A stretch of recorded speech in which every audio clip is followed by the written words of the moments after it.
অত্যন্ত লজ্জার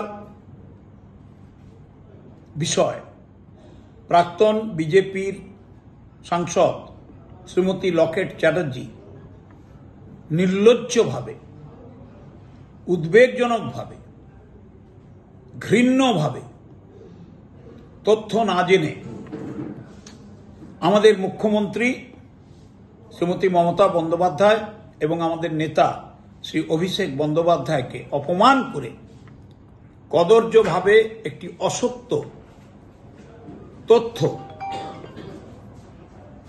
এক্স হ্যান্ডেলে প্রচার করেছেন ঘাটাল মাস্টার প্ল্যান নিয়ে। তার জানা দরকার, ভারত সরকার যা বিজেপির নেতৃত্বে চলছে, গত কয়েক বছরে ঘাটাল মাস্টার প্ল্যানের জন্য একটি পয়সাও অনুমোদন করেনি, ধার্য করেনি, বাংলাকে দেয়নি, বাংলা সরকারকে দেয়নি। 2014 সালে ভারতীয় জনতা পার্টির নেতৃত্বে ভারত সরকারের এসেছে।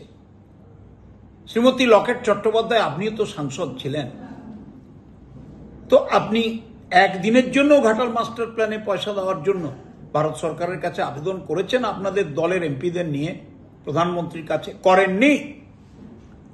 আপনাদের সভাপতি থেকে শুরু করে সব নেতারা ঘাটালে এসে দাবি করেছিলেন যে ঘাটাল মাস্টার প্ল্যান মঞ্জুর হয়ে যাবে, পয়সা দেওয়া হবে। কোথায় হলো?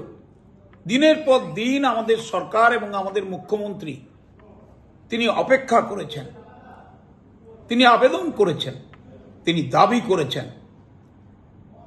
আমাদের নেতা অভিষেক বন্দ্যোপাধ্যায় তিনিও দাবি করেছেন, কিন্তু দুঃখের বিষয়, ঘাটাল মাস্টার প্ল্যানের জন্য ভারতের সরকার বিজেপির নেতৃত্বে একটি পয়সাও দেয়নি।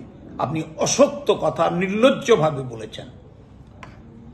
এই আর্থিক বছরের 25-26 আর্থিক বছরের বাজেটে আমাদের প্রিয় মুখ্যমন্ত্রী মমতা বন্দ্যোপাধ্যায় ঘাটালবাসীর দুঃখ, যন্ত্রণা, বেদনাকে মাথায় রেখে 1500 কোটি টাকার ঘাটাল মাস্টার প্ল্যানের প্রকল্প অনুমোদন করেছেন এবং তার মধ্যে 500 কোটি টাকা এইবারই ধার্য করেছেন। কাজ আমরা শুরু করেছি, কাজ চলছে।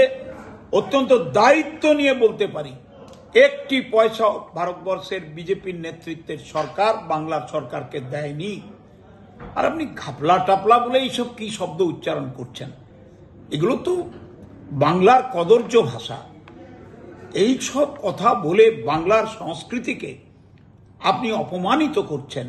বাংলার মুখ্যমন্ত্রী, জননেত্রী, যাকে সবাই মাতৃরূপে দেখেন, তাকে অপমান করছেন। আমাদের নেতা অভিষেককে বন্দ্যোপাধ্যায়কে আপনারা অপমান করছেন।